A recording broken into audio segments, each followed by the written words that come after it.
بسم اللہ الرحمن الرحیم۔ السلام علیکم ناظرین کرام، آج کا موضوع ہے فقراء، یتیموں اور مسکینوں کو کھانا کھلانے پر اللہ تعالیٰ کی خوشخبری۔ حق تعالیٰ شانہ کو کسی شخص کا کوئی ایک عمل بھی اگر پسند آ جائے تو اس کی برکت سے عمر بھر کے گناہ بخش دیتے ہیں۔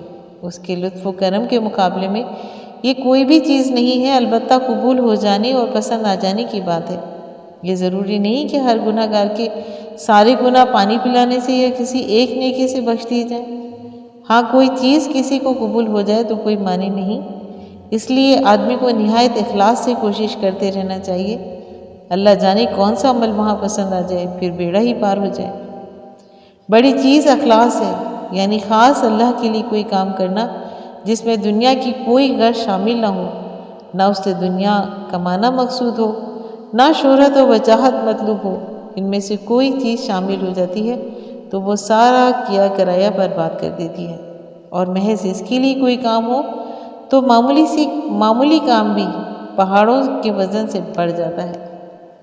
حضرت عبداللہ بن سلام رضی اللہ تعالیٰ عنہ، جو اس وقت تک مسلمان نہیں ہوئے تھے، کہتے ہیں کہ جب حضور اقدس صلی اللہ علیہ وآلہ وسلم ہجرت کر کے مدینہ تشریف لائے تو میں خبر سنتے ہی فوراً گیا، اور آپ کو چہرہ مبارک دیکھ کر میں نے کہا کہ یہ مبارک چہرہ جھوٹے شخص کا نہیں ہو سکتا۔ وہاں پہنچ کر جو سب سے پہلا ارشاد حضور اکرم صلی اللہ علیہ وآلہ وسلم کی زبان مبارک سے نکلا وہ یہ تھا کہ لوگوں، اسلام کا آپس میں رواج ڈالو اور کھانا کھلایا کرو، صلہ رحمی کیا کرو، رات کے وقت جب سب لوگ سوتے ہوں تو نماز پڑھا کرو، سلامتی کے ساتھ جنت میں داخل ہو جاؤ گے۔ مشکوات میں اس کا ذکر آیا ہے۔ اس کے علاوہ حق تعالیٰ شانہ کی محبت میں کھانا کھلانے میں مسکین کو اور یتیم کو اور قیدی کو، اور کہتے ہیں کہ ہم تم کو محض اللہ کے واسطے کھانا کھلاتے ہیں، نہ تو ہم تم سے اس کا بدلہ چاہتے ہیں اور نہ شکر چاہتے ہیں۔ ایک حدیث میں آیا ہے کہ جو شخص اپنے بھائی کو روٹی کھلائے کہ اس کا پیٹ بھر جائے اور پانی پلائے کہ پیاس جاتی رہے، حق تعالیٰ شانہ اس کے جہنم کے درمیان 7 خندقیں کر دیتے ہیں۔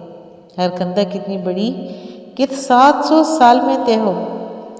ایک حدیث میں ہے کہ مخلوق ساری کی ساری اللہ تعالیٰ کے عیال ہیں، اور اللہ تعالیٰ کو سب سے زیادہ محبوب وہ ہے جو اس کی عیال کو زیادہ نفع پہنچانے والا ہے۔ ایک حدیث میں آیا ہے کہ ہر بھلائی صدقہ ہے، اور اس میں یہ بھی داخل ہے کہ تو اپنے بھائی سے خندہ پیشانی سے پیش آئے اور اپنے ڈول میں سے پڑوسی کے برتن میں پانی ڈال دے۔ اچھی طرح گفتگو کرنے کا اہم جز یہ بھی ہے کہ اس سے خندہ پیشانی سے بات کرے، منہ چڑھا کر ترش روی سے بات نہ کرے۔ ایک حدیث میں آیا ہے کہ احسان کا کوئی حصہ بھی حقیر نہیں، چاہے اتنا ہی ہو کہ اپنے بھائی سے خندہ پیشانی سے پیش آئے۔ ایک حدیث میں ہے کہ کوئی شخص احسان کے کسی درجے کو بھی حقیر نہ سمجھے اور کچھ بھی نہ ہو تو کم سے کم اپنے بھائی سے خندہ پیشانی ہی سے پیش آئے۔ ایک حدیث میں آیا ہے کہ تیرا اپنے بھائی سے خندہ پیشانی سے پیش آنا بھی صدقہ ہے، کسی کو نیکی کا حکم کرنا یا برائی سے روکنا بھی صدقہ، کسی بھولے ہوئے کو راستہ بتانا بھی صدقہ، راستے سے کسی کانٹے وغیرہ کو تکلیف دینے والی چیز کو ہٹانا بھی صدقہ، اپنے ڈول سے کسی کے برتن میں پانی ڈال دینا بھی صدقہ ہے۔ ایک حدیث میں آیا ہے کہ قیامت کے دن جہنمی آدمی ایک صف میں کھڑے کیے جائیں گے، ان پر ایک مسلم کامل جنتی گزرے گا۔ اس صف میں سے ایک شخص اس سے کہے گا کہ تو میرے لیے اللہ تعالیٰ کے ہاں سفارش کر دے۔ وہ پوچھے گا کہ تو کون ہے؟ وہ جہنمی کہے گا کہ تو مجھے نہیں پہچانتا، تو نے دنیا میں ایک مرتبہ مجھ سے پانی مانگا تھا جس پر میں نے تجھے پانی پلایا تھا۔ اس پر وہ سفارش کرے گا اور وہ قبول ہو جائے گی۔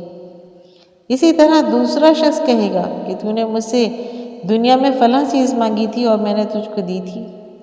ایک اور حدیث میں ہے کہ جہنمیوں کے صف پر ایک جنتی کا گزر ہوگا تو ان میں سے ایک شخص اس کو آواز دے کر کہے گا کہ تم مجھے نہیں پہچانتے، میں وہی تو ہوں جس نے فلاں دن تمہیں پانی پلایا تھا، فلاں وقت تمہیں وضو کا پانی دیا تھا۔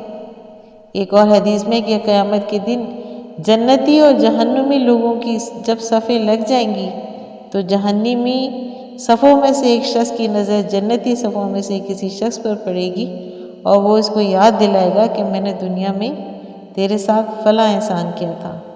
اس پر وہ جنتی شخص اس کا ہاتھ پکڑ کر حق تعالی شانہ کی بارگاہ میں حاضر کرے گا اور کہے گا کہ اللہ اس کا مجھ پر فلاں احسان ہے۔ اللہ پاک کی طرف سے اشارہ ہوا کہ اللہ تعالیٰ کی رحمت کے طفیل اس کو جنت میں داخل کر دیا جائے۔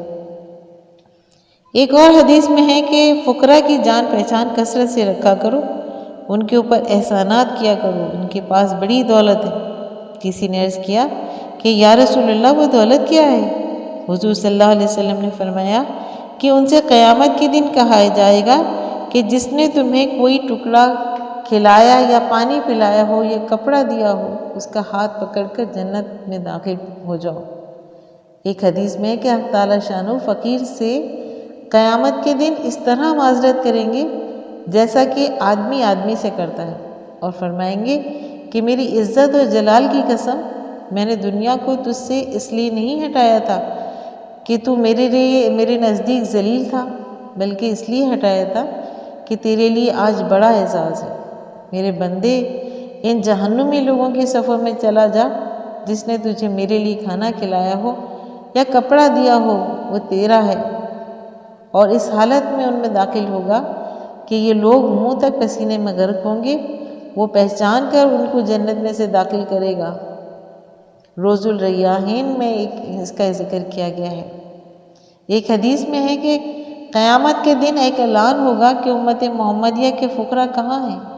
ان کو اور لوگوں کے میدان قیامت میں سے تلاش کر لو جس شخص نے تم میں سے کسی کو میرے لیے ایک لقمہ بھی دیا ہو، یا میرے لیے کوئی گھونٹ پانی کا دیا ہو، یا میرے لیے کوئی نیا یا پرانا کپڑا دیا ہو، ان کے ہاتھ پکڑ کر جنت میں داخل کر دو۔ اس پر فقراء امت اٹھیں گے اور کسی کا ہاتھ پکڑ کر کہیں گے کہ یا اللہ اس نے مجھے کھانا کھلایا تھا، اس نے مجھے پانی پلایا تھا۔ کوئی بھی فقراء امت میں سے چھوٹا یا بڑا شخص ایسا نہ ہوگا جو ان کو جنت میں داخل نہ کرائے۔ ایک حدیث میں آیا ہے کہ جو شخص کسی جاندار کو جو بھوکا ہو کھانا کھلائے، حق تعالی شانہ اس کو جنت کے بہترین کھانوں میں سے کھانا کھلائیں گے۔ ایک حدیث میں آیا ہے کہ جس گھر سے لوگوں کو کھانا کھلایا جاتا ہو، خیر اس گھر کی طرف ایسی تیزی سے بڑھتی ہے جیسی تیزی سے چھری اونٹ کے کوہان میں چلتی ہے۔ حضرت عبداللہ بن مبارک رحمۃ اللہ علیہ عمدہ کھجوریں دوسروں کو کھلاتے اور کہتے تھے کہ جو شخص زیادہ کھائے گا اس کو فی کھجور 1 درہم دیا جائے گا۔ ایک حدیث میں اور ہے کہ قیامت کے دن اعلان کرنے والا اعلان کرے گا کہ کہاں ہیں وہ لوگ جنہوں نے فقیروں اور مسکینوں کو اکرام کیا؟ آج تم جنت میں اسی طرح داخل ہو جاؤ گے کہ تم پر کسی قسم کا خوف ہے، نہ تم غمگین ہو۔ اور ایک اعلان ہونے والا اعلان کرے گا کہ کہاں ہیں وہ لوگ جنہوں نے بیمار، فقیروں اور غریبوں کی عیادت کی؟ آج وہ نور کے ممبروں پہ بیٹھیں اور اللہ جل شانہ اس سے باتیں کریں، اور دوسرے لوگ حساب کی سختی میں مبتلا ہوں گے۔ ایک حدیث میں ہے کہ کتنی حوریں ایسی ہیں جن کا مہر 1 مٹھی بھر کھجور یا اتنی ہی مقدار کوئی اور چیز دینا ہے۔ ایک حدیث میں آیا ہے کہ بھوکے کو کھانا کھلانے سے زیادہ افضل کوئی صدقہ نہیں۔ ایک اور حدیث میں ہے کہ مغفرت کے واجب کرنے والی چیزوں میں بھوکوں کو کھانا کھلانا ہے۔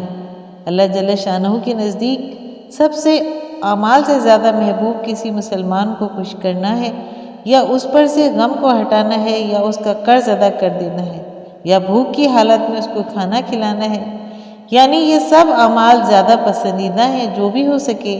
ایک اور حدیث میں ہے کہ مغفرت کے واجب کرنے والی چیزوں میں کسی مسلمان کو خوشی پہنچانا ہے، اس کی بھوک کو زائل کرنا ہے، اس کی مصیبت کو ہٹانا ہے۔ ایک حدیث میں اور آیا ہے کہ جو شخص اپنے کسی مسلمان بھائی کی دنیاوی حاجت پوری کرتا ہے، حق تعالی شانہ اس کی 72 حاجتیں پوری کرتے ہیں، جن میں سب سے ہلکی چیز اس کے گناہوں کی مغفرت ہے، یعنی اور حاجتیں مغفرت سے بھی بڑھ کر ہے۔ علامہ سیوطی رضی اللہ تعالیٰ عنہ در منشور میں خود حضرت زبیر رضی اللہ تعالیٰ عنہ سے ایک قصہ نقل کیا ہے کہ جس میں حضور اکرم صلی اللہ علیہ وآلہ وسلم نے ان کو خرچ کرنے کی خصوصی ترغیب دی ہے۔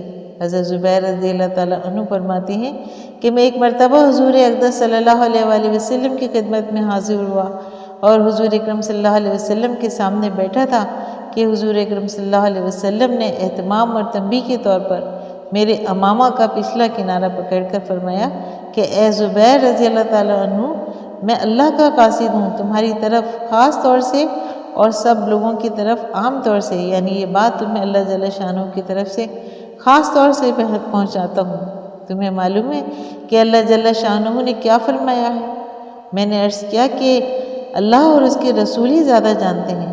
حضور صلی اللہ علیہ وسلم نے فرمایا کہ اللہ جل شانہ جب اپنے عرش پر جلوہ فرما تھا تو اللہ جل شانہ نے اپنے بندوں کی طرف کرم کی نظر فرمائی اور یہ ارشاد فرمایا کہ میرے بندو تم میری مخلوق ہو اور میں تمہارا پروردگار ہوں، تمہاری روزیاں میرے قبضے میں ہیں، تم اپنے آپ کو ایسی چیز کے اندر مشقت میں نہ ڈالو جس کا ذمہ میں نے لے رکھا ہے، اپنی روزیاں مجھ سے مانگو۔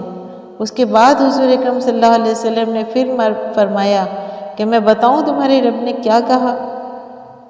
یہ کہا کہ اے بندے تو لوگوں پر خرچ کر، میں تجھ پر خرچ کروں گا، تو لوگوں پر فراخی کر، میں تجھ پر فراخی کروں گا، تو لوگوں پر خرچ میں تنگی نہ کر تاکہ میں تجھ پر تنگی نہ کروں، تو لوگوں سے بچا کر باندھ کر نہ رکھ تاکہ میں تجھ سے باندھ کر نہ رکھوں، تو خزانہ جمع کر کے نہ رکھ تاکہ میں تیرے نہ دینے پر جمع کر کے نہ رکھوں۔ رزق کا دروازہ 7 آسمانوں کے اوپر سے کھلا ہوا ہے جو عرش سے ملا ہوا ہے، وہ نہ رات کو بند ہوتا ہے اور نہ دن میں۔ اللہ جل شانہ اس دروازے سے ہر شخص پر روزی اتارتا رہتا ہے، اس شخص کی نیت کے بقدر، اس کی عطا کے بقدر، اس کے صدقے کے بقدر، اس کے اخراجات کے بقدر اس کو عطا فرماتا ہے۔ جو شخص زیادہ خرچ کرتا ہے اس کے لیے زیادہ اتارا جاتا ہے اور جو کم خرچ کرتا ہے اس کے لیے کمی کر دی جاتی ہے۔ ناظرین کرام، اللہ تعالیٰ ہمیں یتیموں، غریبوں، مسکینوں، فقراء کی خاص مدد کرنے والا بنائے اور یہ نیکی صرف اللہ کی رضا کے لیے ہو، دکھاوے کے لیے نہ ہو۔ آمین۔ اگر آپ کو میرا یہ واقعہ پسند آیا ہے تو آپ اپنے چینل فضائل اسلام کو لائک، سبسکرائب کیجیے اور ساتھ لگے بیل آئیکن کو پریس کیجیے تاکہ آنے والی نئی ویڈیوز آپ کو سب سے پہلے ملیں۔ شکریہ۔